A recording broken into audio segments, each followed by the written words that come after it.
وَلَقَدْ آتَيْنَا مُوسَى الْكِتَابَ فَلَا تَكُنْ فِي مِرْيَةٍ مِّن لِّقَائِهِ وَجَعَلْنَاهُ هُدًى لِّبَنِي إِسْرَائِيلَ وَجَعَلْنَا مِنْهُمْ أَئِمَّةً يَهْدُونَ بِأَمْرِنَا لَمَّا صَبَرُوا وَكَانُوا بِآيَاتِنَا يُوقِنُونَ إِنَّ رَبَّكَ هُوَ يَفْصِلُ بَيْنَهُمْ يَوْمَ الْقِيَامَةِ فِيمَا كَانُوا فِيهِ يَخْتَلِفُونَ أَوَلَمْ يَهْدِ لَهُمْ كَمْ أَهْلَكْنَا مِنْ قَبْلِهِمْ مِنَ الْقُرُونِ يَمْشُونَ فِي مَسَاكِنِهِمْ إِنَّ فِي ذَلِكَ لَآيَاتٍ أَفَلَا يَسْمَعُونَ أَوَلَمْ يَرَوْا أَنَّا نَسُوقُ الْمَاءَ إِلَى الْأَرْضِ الْجُرُزِ فَنُخْرِجُ بِهِ زَرْعًا تَأْكُلُ مِنْهُ أَنْعَامُهُمْ وَأَنْفُسُهُمْ أَفَلَا يُبْصِرُونَ وَيَقُولُونَ مَتَى هَذَا الْفَتْحُ إِن كُنتُمْ صَادِقِينَ قُلْ يَوْمَ الْفَتْحِ لَا يَنفَعُ الَّذِينَ كَفَرُوا إِيمَانُهُمْ وَلَا هُمْ يُنظَرُونَ فَأَعْرِضْ عَنْهُمْ وَانتَظِرْ إِنَّهُمْ مُنتَظِرُونَ۔ صدق اللہ العظیم۔ یہ سورہ السجدہ کا آخری رکوع ہے۔ اس سورہ مبارکہ کے آغاز میں ہی اللہ سبحانہ و تعالی نے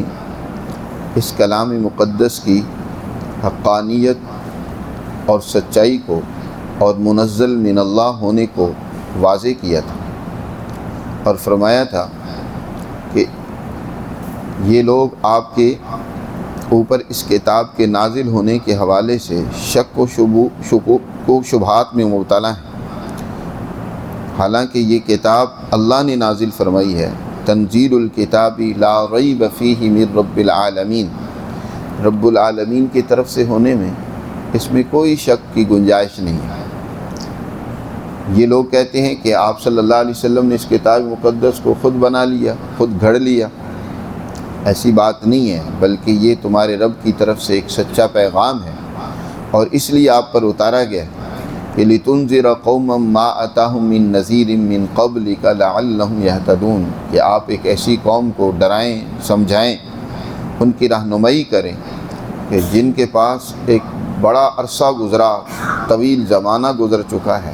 حضرت ابراہیم اور اسماعیل علیہ السلام کے بعد اب تک کوئی ڈرانے اور سمجھانے والا نہیں آیا،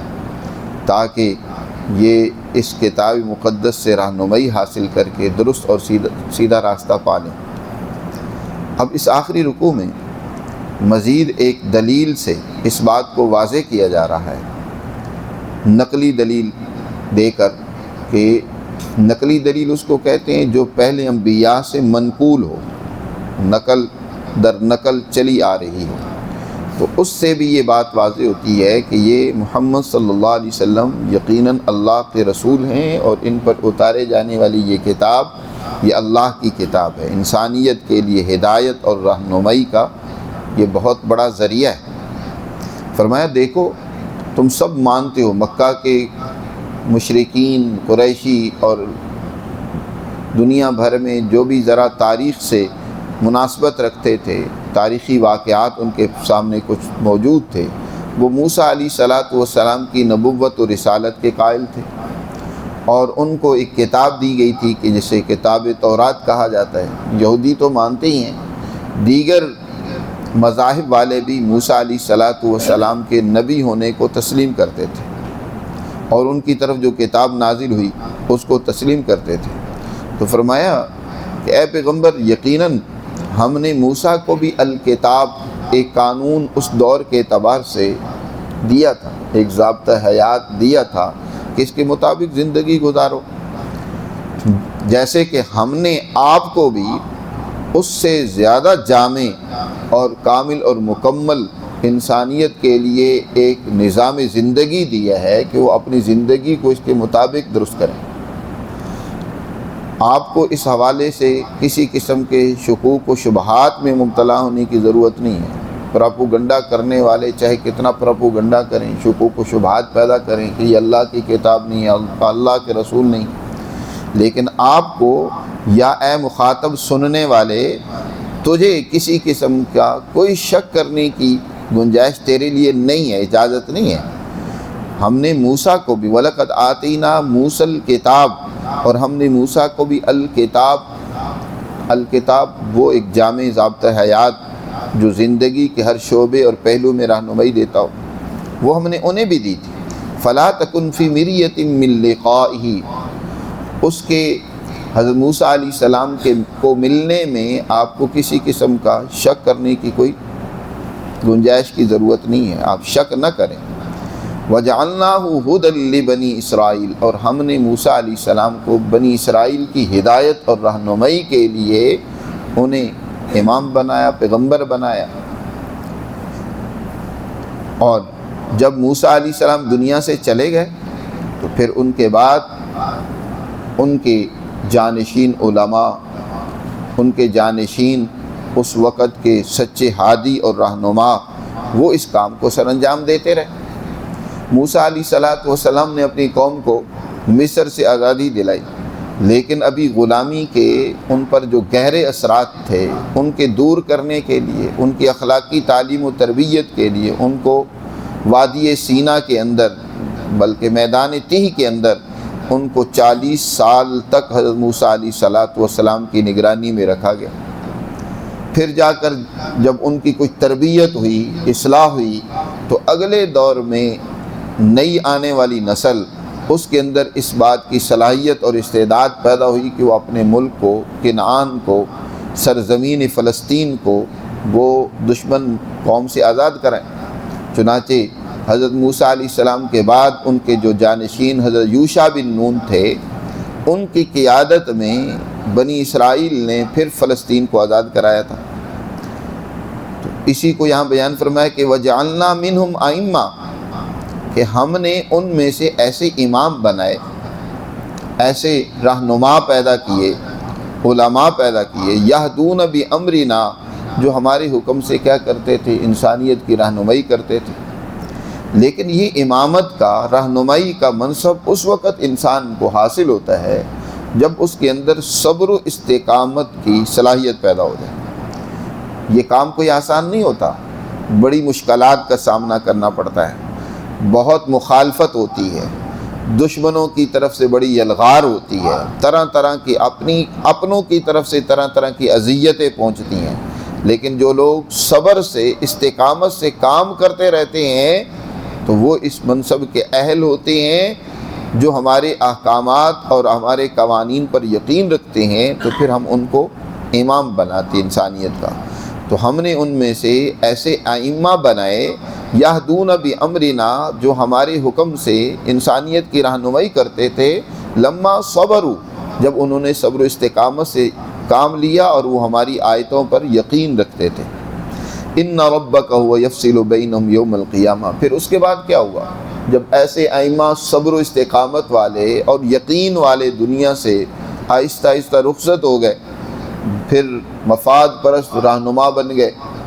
جی، قوم کو گمراہی میں لے جانے والے، بجائے ہدایت کی طرف لے جانے والے ایسے لیڈر پیدا ہو گئے، تو پھر کیا ہوا؟ قوم میں اختلاف پیدا ہو گیا، فرقہ واریت، انتشار اور نفرتیں پیدا ہو گئی، فرقہ واریت کی سیاست پیدا ہو گئی۔ ہمیشہ جھوٹے لیڈر قوم کو تقسیم کرتے ہیں، وہ مزید ان کو مشکلات، غلامی اور پریشانیوں کی طرف لے کر چلے جاتے ہیں۔ آپ اپنی تاریخ بھی اٹھا کر دیکھ لیں کہ یہاں جتنی بھی فرقہ واریت پیدا ہوئی ہے وہ جھوٹے لیڈروں کے نتیجے میں پیدا ہوئی ہے۔ کوئی سچا ہادی، رہنما، عالم کبھی بھی قوم کے اندر فرقہ واریت نہیں پیدا کرتا۔ مفاد پرست، لالچی، خود غرض لوگ وہ کیا کریں گے؟ لڑائیں گے، ایک گروہ پیدا کر کے ان سے اپنے مفادات حاصل کرنے کی کوشش کریں گے، چاہے وہ علماء ایسے ہوں، چاہے وہ سیاسی لیڈر ایسے ہوں، چاہے وہ کوئی بھی قوم کے رہنما ہوں۔ تو قرآن نے کہا کہ ان ربک هو یفصل بینہم یوم القیامۃ، پھر ایسے اختلافات پیدا ہو جاتے ہیں کہ ان کا دنیا میں فیصلہ کرنا ممکن نہیں ہوتا، دنیا میں وہ اختلافات ختم نہیں ہوتے، کیونکہ دن بدن زوال ہی بڑھتا چلا جاتا ہے۔ تو فرمایا پھر ان کا فیصلہ قیامت کے دن ہوگا، اللہ قیامت کے دن فیصلہ کرے گا کہ تم کیا کرتے ہیں۔ بے شک تیرا رب وہ فیصلہ کرے گا ان کے درمیان قیامت کے دن، فیما کانوا فیہ یختلفون، جس میں وہ اختلاف کرتے رہے، جھگڑتے رہے، آپس میں دست و گریبان رہے، اس کا پھر فیصلہ قیامت کے دن ہی ہوگا۔ اولم یہدی لہم کم اہلکنا من قبلہم من القرون یمشون فی مساکن. پھر ایسی قومیں دنیا میں بھی وہ نشانی عبرت بن جاتی ہیں جو سچائی کو چھوڑ دیں، اللہ کی ان تعلیمات کو ترک کر دیں جو انسانیت کی کامیابی کا ذریعہ ہوتی ہیں، فروعی مسائل کو لے کر جھگڑنے پر اتر آئیں، اختلافات میں مبتلا ہو جائیں، یقین، صبر و استقامت کہ یہ اخلاق ان سے کے اندر نہ رہیں، تو ایسی قومیں پھر دنیا میں بھی اللہ کے عذاب سے دوچار ہوتی ہیں۔ شیخ الہند مولانا محمود حسن رحمۃ اللہ علیہ جب وہ مالٹا کی جیل سے 3 سال کے بعد رہا ہو کر تشریف لائے تو جو سب سے پہلا انہوں نے خطاب کیا یہاں، اس میں کہا کہ میں نے بڑا غور کیا ہے کہ ہم آج مسلسل غلامی میں کیوں مبتلا ہیں۔ انگریز کی غلامی، اس کا شکنجہ طاقت وہ دن بدن بڑھتا چلا جا رہا تھا، تو کیوں غلامی میں مبتلا ہوئے، میں نے بڑا غور کیا ہے۔ تو 2 اس کے سبب میرے سامنے آئے۔ یہ وہاں کیونکہ مالٹا کی جیل میں بیٹھ کر اللہ کے قرآن کی تفسیر لکھتے رہے، قرآن میں غور و فکر کرتے رہے، قرآن کو پڑھتے رہے بار بار، تو قرآن کے مطالعہ سے فرمایا کہ جو بات میرے سامنے آئی ہے وہ اس کے 2 سبب ہیں آج ہماری ذلت کے، پستی کے، غلامی کے۔ ایک تو یہ ہے کہ ہم نے قرآن کو چھوڑ رکھا ہے، بس آج قرآن مقدس سے تعلق محض عقیدت کا ہے، یا کوئی ختم پڑھوا لینے کا ہے، یا کوئی مردوں کو بخشوا لینے کا ہے، یا کوئی دم درود کے لیے آیت کوئی وظیفہ کر لینے کا ہے۔ اس سے رہنمائی لینے کا نہیں ہے، اس کو ہم اس نظریے سے نہیں پڑھتے کہ یہ قرآن ہمارے نظام زندگی کی ایک بہترین کتاب ہے کہ ہم اس کے مطابق اپنی سیاست، اپنی معیشت، اپنی معاشرت، اپنی گھریلو زندگی، اپنی انفرادی زندگی اس کے مطابق بنائیں۔ اس حوالے سے ہم قرآن کو نہیں پڑھتے، قرآن کو چھوڑ رکھا ہے۔ تو یہ وجہ ہے آج پستی کی، غلامی کی۔ اور دوسری سب بڑی وجہ یہ ہے کہ ہم آپس میں اختلافات میں مبتلا ہیں، فرقہ واریت، آپس کی نفرتیں ہیں قوموں کے اندر۔ یہ جو فرقہ واریت پیدا ہو جاتی ہے یہ بہت بڑا قوموں کی تباہی کا سبب ہوتا ہے، وہ مذہب کے نام پر ہو یا سیاست کے نام پر ہو۔ ہم مذہب کے نام کے ساتھ ساتھ سیاسی فرقے بڑے وجود میں آ گئے جو اس سے بھی زیادہ خطرناک ہیں، ایک دوسرے کو قتل کرنے، ایک دوسرے کو برداشت نہ کرنے، ایک دوسرے کے خلاف نامعلوم کس طرح کی حرکتیں کرنے سے باز نہیں آتے۔ تو قرآن کہہ رہا ہے کہ یہ جھگڑے پھر کل قیامت کے دن اللہ ان کو ختم کرے گا اور بتائے گا کہ یہ تم کیا کرتے رہے۔ ان ربک هو یفصل، بے شک تیرا رب وہی فیصلہ کرے گا ان کے درمیان قیامت کے دن۔ اور لیکن ایسے لوگوں کو قیامت کے دن تو بڑی سزا ملے گی، دنیا میں بھی سزا ملتی ہے، اس کا بھی قرآن نے یہاں ذکر کیا۔ اولم یہد لہم کم اہلکنا من قبلہم، کیا ان کو رہنمائی نہیں ملی اس سے کہ ان سے پہلے کتنی قومیں ہم تباہ و برباد کر چکے ہیں۔ کم اہلکنا، کتنی قوموں کو ہم نے ہلاک کر دیا۔ یمشون فی مساکنہم، یہ ان کے ان کھنڈرات، ان کے رہنے والے ان مکانات اور زمینوں میں اب بھی چلتے پھرتے ہیں۔ وہ ان کے نشان تباہی و بربادی کے ابھی بھی انہیں نظر آتے ہیں، ان سے سبق سیکھیں۔ کون سے اسباب بنے ان قوموں کی تباہی کے؟ ان فی ذلک لآیات، اس میں یقیناً بڑی نشانی ہے، اس میں عبرت ہے۔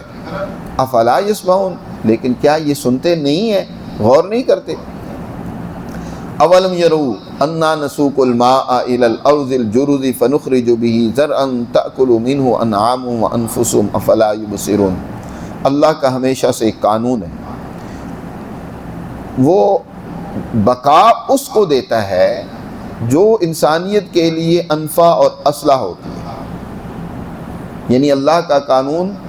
اصلاح کے بقا کا ہے، جو انسانیت کے لیے مفید چیز رہتی ہے وہ باقی رہتی ہے، وہ بڑھتی ہے۔ ایک وقت ہو سکتا ہے کہ وہ کم ہو جائے جی، لیکن جو ہی کچھ اسباب اللہ پیدا فرماتے ہیں تو پھر اس میں طاقت و قوت پیدا ہونا شروع ہو جاتی ہے۔ اس کی مثال دیکھو، ایک وقت آتا ہے کہ زمین خشک ہو اور وہاں کوئی کھیتی نہیں ہے، کوئی سبزہ نہیں ہو رہا، کوئی انسانی ضروریات پیدا نہیں ہو رہی، لیکن اللہ سبحانہ و تعالیٰ بارشوں کو نازل کرتے ہیں، پانی اس کی طرف بھیجتے ہیں، وہی خشک زمین اس کے اندر طاقت و قوت پیدا ہوتی ہے، اور وہ نبات کو اگاتی ہے، وہ نبات جو جانوروں کی خوراک بھی بنتی ہے اور انسانوں کے لیے بھی خوراک بنتی ہے، کہ انسان سبزیاں، ترکاریاں اور طرح طرح کی چیزیں استعمال کرتے ہیں، پھل وغیرہ استعمال کرتے ہیں۔ تو اب یہ بنجر زمین میں روئیدگی اور تازگی اور طاقت و قوت جیسے اللہ نے پیدا کی ہے، اس سے مثال دے کر اللہ یہ بات سمجھا رہے ہیں کہ ایسے ہی اب انسانیت پر حضور کے آنے سے پہلے مردنی چھا چکی تھی، ہر طرف ظلم، بربریت، فساد، فتنہ، خرابی پیدا ہو چکی تھی، لیکن اللہ سبحانہ و تعالی نے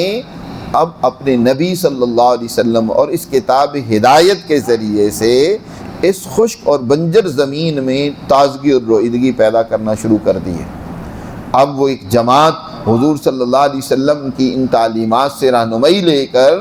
وہ طاقتور ہو رہی ہے، بڑھ رہی ہے دن بدن، اور پھر وہ انسانیت کو فائدہ پہنچائے گی، انسانیت کی بھوک مٹائے گی، انسانیت سے ظلم کو دور کرے گی، انسانیت کے مسائل حل کرے گی، جیسے کہ وہ پیدا ہونے والا سبزہ اور نبات انسانیت کے کام آتا ہے، اسی طرح یہ جماعت انسانیت کے لیے کام کرے گی۔ قرآن نے خود دوسری جگہ پر فرمایا نا، تم بہترین امت ہو، کنتم خیر امت اخرجت للناس، تم انسانیت کو فائدہ پہنچانے کے لیے تیار کیے گئے ہو، تمہارا مقصد ہی ہے کہ تم نے انسانیت کو فائدہ پہنچانا ہے۔ مسلمان جماعت تو دنیا میں در حقیقت اللہ کی نمائندہ جماعت ہوتی ہے، کہ وہ جو اللہ کے کام ہیں وہ کرتی ہے، اللہ کا کام رزاقیت ہے، تو وہ اللہ کے نمائندے بن کر دنیا میں رزق کو عام کرتے ہیں، بھوک کو مٹاتے ہیں۔ اللہ عادل ہے، عدل اس کا سب سے بڑا وصف ہے، تو دنیا میں اللہ کی وہ جماعت دنیا کے اندر عدل و انصاف قائم کرتی ہے، ظلم کو مٹاتی ہے۔ تو اسی بات کو فرمایا، اولم یرو، کیا یہ نہیں دیکھتے، غور نہیں کرتے کہ انا نسوق الماء، کہ ہم چلاتے ہیں پانی کو الی الارض الجرز، خشک زمین کی طرف، بنجر زمین کی طرف، فنخرج به زرعا، پھر ہم اس کے ذریعے سے زراعت کو نکالتے ہیں، تاکل منہ انعامهم وانفسهم، جس میں سے چوپائے بھی کھاتے ہیں، خود یہ انسان بھی کھاتے ہیں۔ افلا یبصرون، کیا اس میں غور و فکر نہیں کرتے کہ کس قدر اللہ نے اس زمین کے اندر طاقت و قوت پیدا کر دی۔ وَيَقُولُونَ مَتَىٰ هَٰذَا الْفَتْحُ، جب دشمنان اسلام کو، کفار کو سمجھایا جاتا تھا کہ اپنے ظلم، بدماشی، زیادتی سے باز آ جاؤ، وگرنہ وہ وقت دور نہیں ہے کہ تم ذلیل ہو، تمہیں اللہ کی سزا کا سامنا کرنا پڑے گا، شکست کھاؤ گے، ناکام ہوگے۔ انہیں جب ڈرایا جاتا تھا،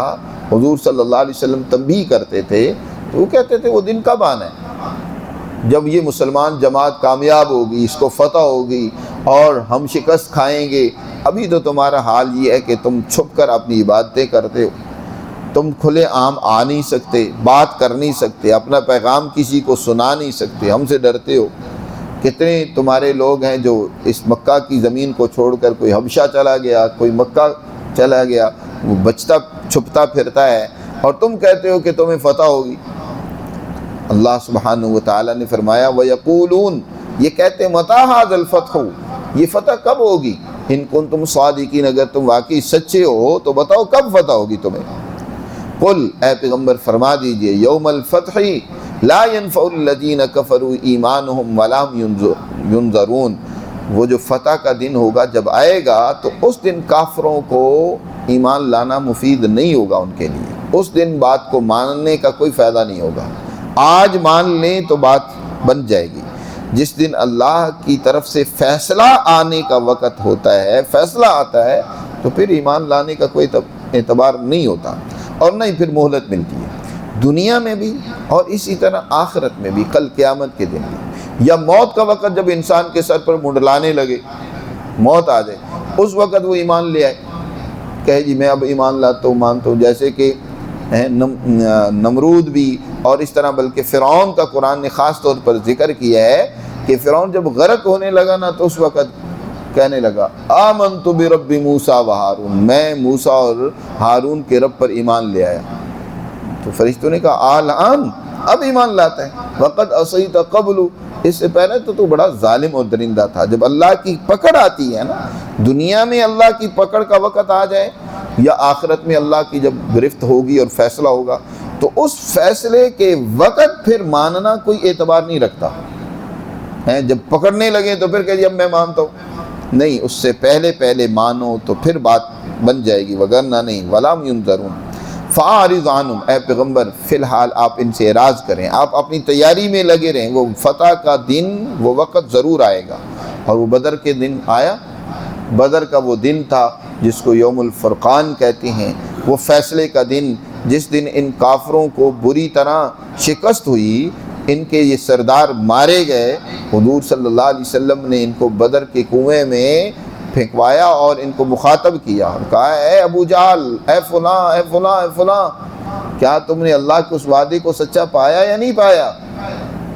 ہے؟ یہ وہی وعدہ تھا جس کا قرآن بار بار ان سے کرتا تھا کہ وہ دن آنے والا ہے. جی تو فرمایا فَأَعْرِضْ عَنْهُمْ، مکہ کی کیونکہ صورت ہے تو حضور سے کہا جا رہا ہے کہ آپ ان کی ان باتوں سے پریشان نہ ہوں،